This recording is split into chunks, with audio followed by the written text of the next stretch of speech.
नमस्कार मित्रों, आप सभी का ओम डिजिटल स्टडी के इस ऑनलाइन लर्निंग प्लेटफॉर्म पर बहुत-बहुत स्वागत अभिनंदन।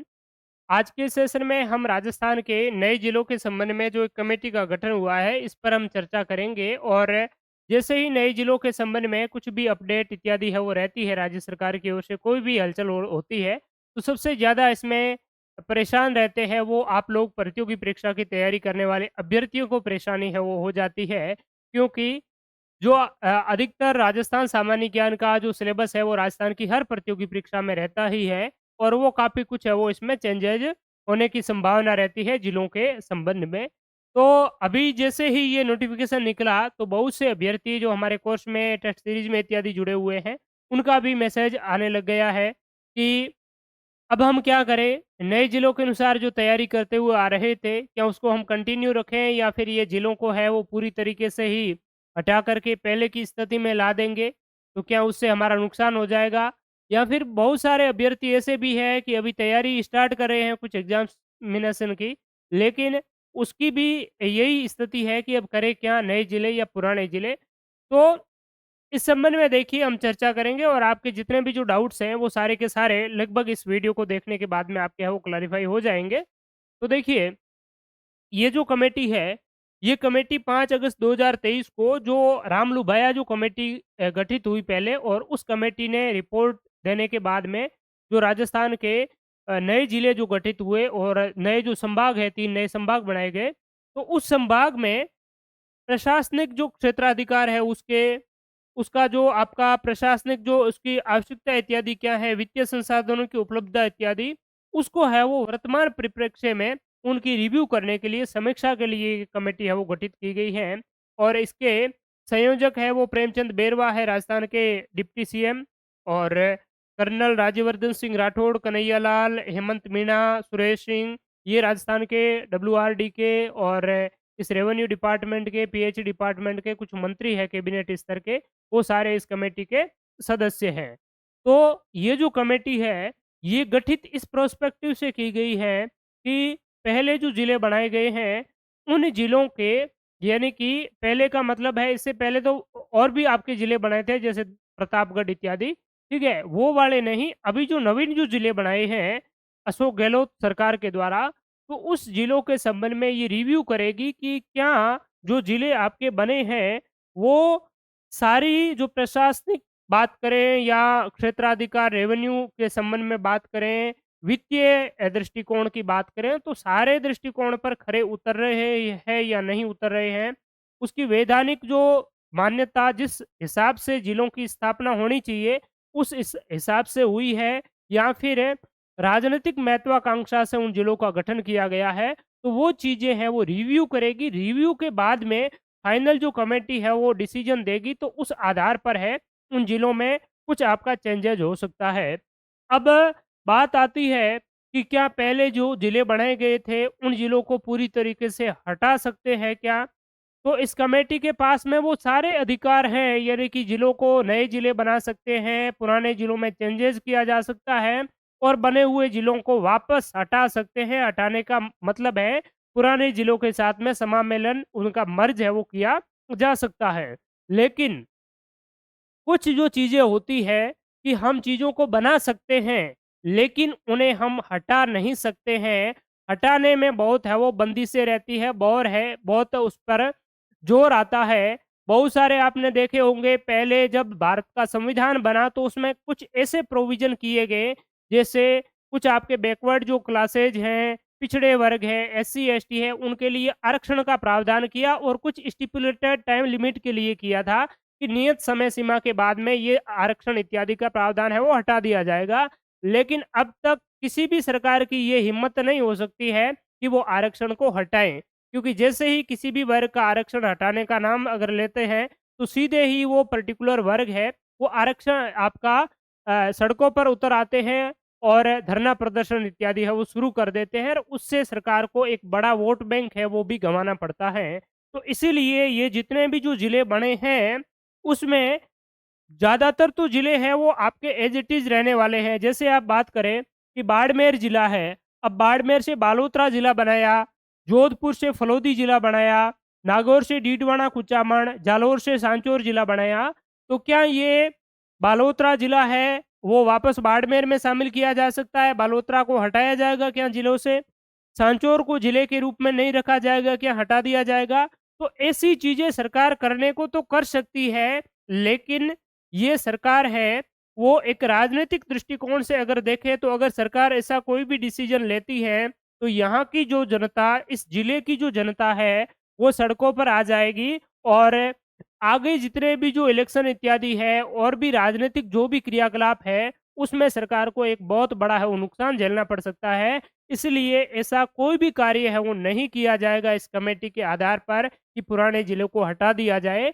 लेकिन कुछ ज़िले आप देख रहे होंगे, यहाँ पर दूदू है, जयपुर ग्रामीण, जयपुर शहरी, इनका 2 भाग किया है। तो हाँ, ये ज़रूर हो सकता है और यहाँ की जो जनता है वो भी विरोध करती है कि ऐसा पूरा ही हमें तो जयपुर रखना है, पूरा जोधपुर रखना है, जोधपुर ग्रामीण शहरी इसमें है वो नहीं होना है।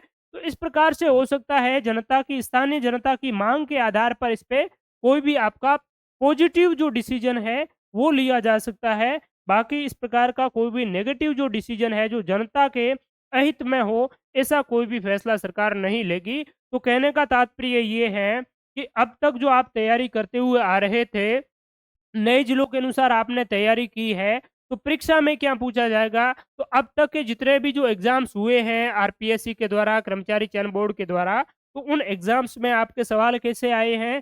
पुराने जिलों के अनुसार ही आए हैं। उसके पीछे का वजह क्या है? तो उसके पीछे की महत्वपूर्ण वजह ये है कि सरकार ने पिछला जो विधानसभा की जो बैठक चल रही थी, बजट जो सेशन हो रहा था, तो उस दौरान भी ये सवाल अलग-अलग विधायकों ने पूछा मंत्री से, राजस्व मंत्री से, तो उन्होंने यही जवाब दिया कि इस पर हम आगे रिव्यूइंग कमेटी बनाएँगे और वो कमेटी क्या कहती है, अगर ये ज़िले हैं, वो एक लीगल स्टेटस पर खरे उतरते हैं, तो इन ज़िलों को हम रखेंगे और कुछ परिवर्तन करने का अगर होगा, सुझाव मिलेगा, तो हम परिवर्तन भी करेंगे। तो इस हिसाब से वैधानिक दृष्टि से तो अभी राजस्थान में 50 जिले अस्तित्व में हैं, लेकिन सवाल इत्यादि परीक्षा में इसलिए नहीं पूछे गए हैं, क्योंकि सरकार का हो सकता है ऐसा आदेश हो कि आपको अभी तक नए जिलों के संबंध में कुछ भी चीज़ें हैं वो नहीं करनी है।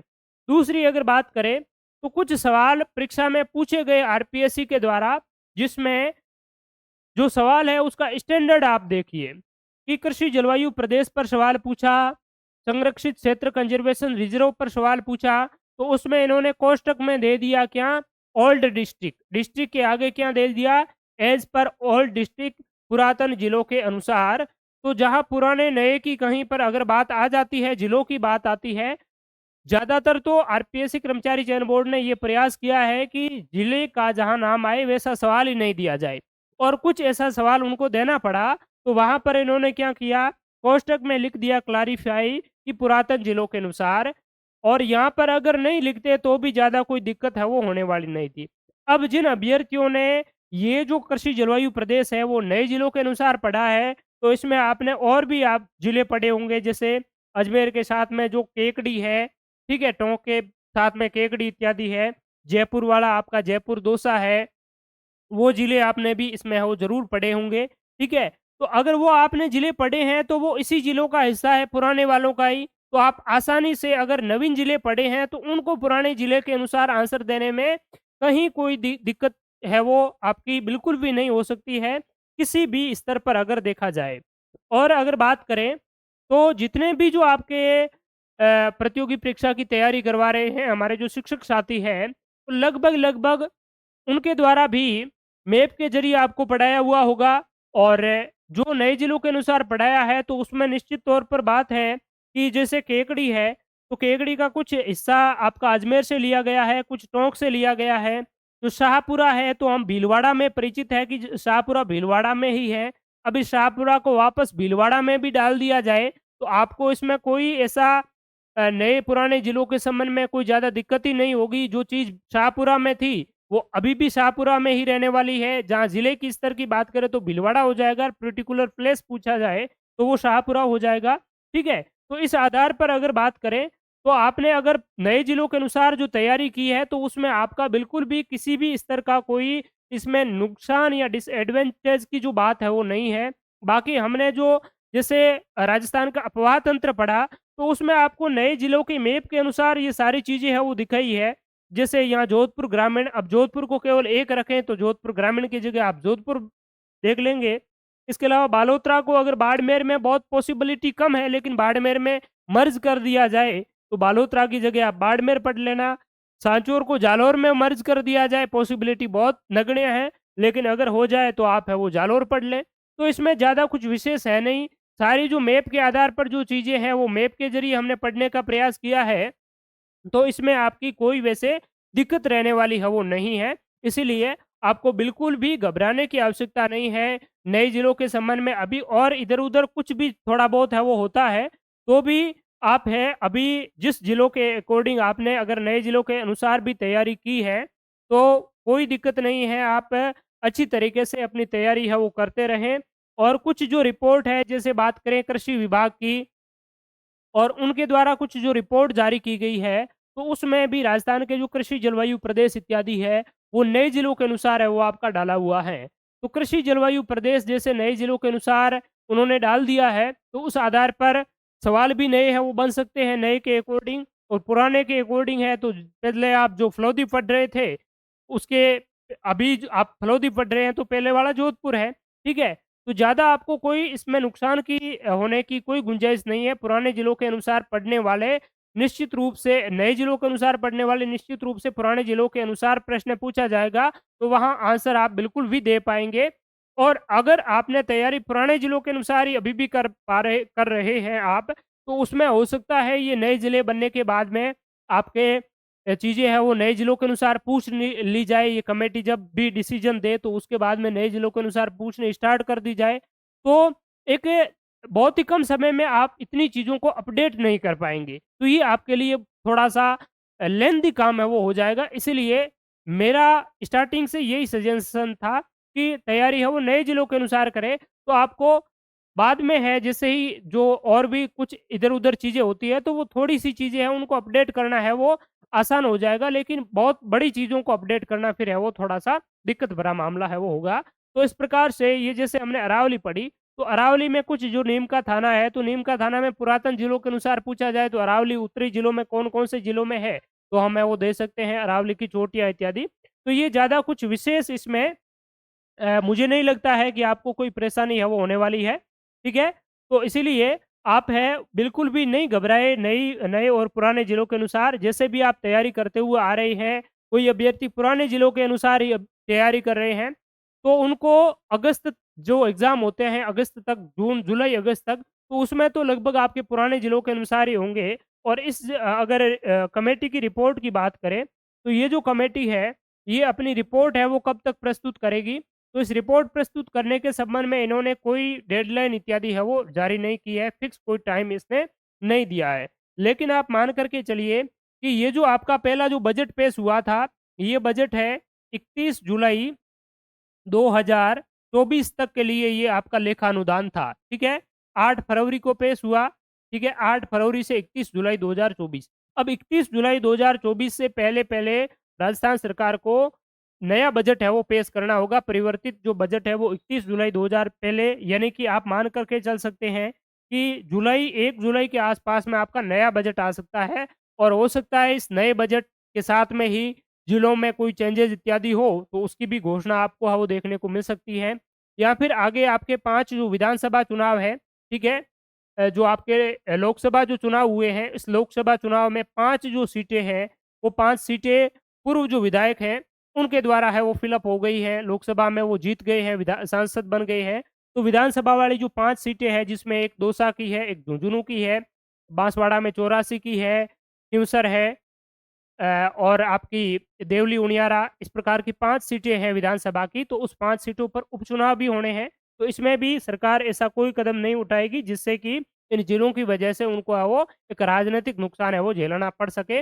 इसलिए सोच समझ कर सारा काम है वो किया जाएगा। और हो सकता है ये जो विधानसभा के उपचुनाव है वो 6 महीने के अंदर-अंदर करवाना है वो ज़रूरी है। तो इस 6 महीने से पहले विधानसभा के उपचुनाव है, उससे पहले आपकी ये रिपोर्ट इत्यादि है वो आ जाए। ज़्यादा पॉसिबिलिटी है आपकी ये जो बजट है, इस बजट से पहले ही आपको सारी चीज़ें मिल जाए, ठीक है? और पूर्व मुख्यमंत्री जी ने ये कहा है कि हमने एक रिटायर्ड आईएएस अधिकारी की अध्यक्षता में एक समिति क्या है वो गठित किया, और उन्होंने जो सिफ़ारिश की, उस आधार पर हमने ज़िले बनाए। और वही जो बातें इन्होंने स्टार्टिंग में जो कही थी कि मध्य प्रदेश राजस्थान से छोटा है, लेकिन इसमें 55 ज़िले हैं, छत्तीसगढ़ राजस्थान से छोटा है, लेकिन इसमें 33 ज़िले हैं। तो ऐसे अगर ज़्यादा ज़िले होंगे, तो उसमें एक प्रकार की बात करें, तो प्रशासनिक जो क्षमता है और जो आपकी सर्विस डिलीवरी इत्यादि है, वो आसानी से हो पाएगी। इसलिए उन्होंने कहा है कि हमने कलेक्टर, एसपी और जिला स्तरीय जितने भी अधिकारी हैं, उनको भी तैनात कर दिए हैं। सारा काम अच्छी तरीके से चल रहा है। अगर सरकार इनको रिव्यू करती है और ये रिव्यू किसी भी राजनीतिक जो आपके कारणों से अगर किसी भी जो जनता के हित को अगर ताक पर रख कर के कोई रिव्यू करती है, कोई डिसीजन लेती है, तो ये जनता के साथ में अन्याय होगा। और अगर जनता के हितों में अगर कोई रिव्यू के संबंध में फैसला लेती है, तो वो अच्छी बात है। तो ये राजस्थान के पूर्व मुख्यमंत्री ने आज ही 2 बजे दोपहर को ये ट्वीट करके जानकारी दी, अपने विचार व्यक्त किए। ठीक है? तो ये बातें हैं कुल मिलाकर के। तो इसमें ज़्यादा कुछ मुझे नहीं लगता है कि उलट-फेर होने वाला है। थोड़ा बहुत जो जनता के जितने भी जो प्रयास हैं, उन्होंने अपने जनप्रतिनिधियों के माध्यम से सरकार को जो भी सजेशन इत्यादि दिए हैं, तो उसके आधार पर मेनली जो चीज़ों हैं, उनका रिव्यू होगा। कुछ छोटे-छोटे ये वाले ज़िले हैं, ये वाले, तो उनमें है वो थोड़ी-सी गाज है वो गिर सकती है, ठीक है? और बाकी पुराने जो ज़िले हैं, तो उसमें कुछ जो तहसीलें हैं, वो आपकी सांचौर की कुछ कुछ तहसीलें जालौर में जा सकती है, बालोतरा की बाड़मेर में, या जैसलमेर की जैसे फलोदी वाली है, तो फलोदी और जैसलमेर की नोक वाली है, ये साथ में ऐड हो सकती हैं। तो ऐसा कुछ छोटा-मोटा चेंजेज़ है वो किया जा सकता है, ठीक है? तो ज़्यादा आपको घबराने की, चिंता करने की, टेंशन लेने की आवश्यकता नहीं है। जैसे आप तैयारी करते हुए आ रहे हैं, वैसे करते रहें, और हम आपको नए ज़िलों के अनुसार और मैक्सिमम जो टीचर्स हैं, वो नए ज़िलों के अनुसार ही आपको तैयारी है वो करवा रहे हैं। तो उसमें आपको घबराने की आवश्यकता नहीं है। नए ज़िलों के अनुसार आप तैयारी करेंगे, तो उसमें क्या है, आपको तहसीलें हैं वो पढ़ाई जा रही है, तहसीलों के अनुसार आपको थोड़ा-सा डीप लेवल से है वो चीज़ें वो बताई जा रही है, ठीक है? तो ज़िले किससे बने? तहसीलों से तो बने हैं, तो डीप लेवल से आप अगर स्टडी करेंगे, तो उसमें और आपको फ़ायदा ही है, नुकसान वाली कोई मुझे नहीं लगता है कि आपको इसमें है वो कोई होने वाला है। तो thank you so much all of you, बहुत-बहुत धन्यवाद। अच्छी तरीके से आप अपनी तैयारी करते रहें, और आप भी अगर junior instructor, JEN, LDC, stenographer, CET, REET, librarian, second grade इत्यादि किसी भी प्रकार की तैयारी आप कर रहे हैं, तो ओम डिजिटल स्टडी लर्निंग एप्लीकेशन पर बेहतरीन स्मार्ट कोर्सेज, टेस्ट सीरीज इत्यादि अवेलेबल है, तो उनका हिस्सा बनकर अपनी तैयारी है वो कंटिन्यू रख सकते हैं। Thank you so much all of you, बहुत-बहुत धन्यवाद सभी का, शुक्रिया। और भी आपके अगर फिर भी कोई डाउट रह गए हैं, तो कमेंट सेक्शन में आप ज़रूर बताया करें। Thank you so much.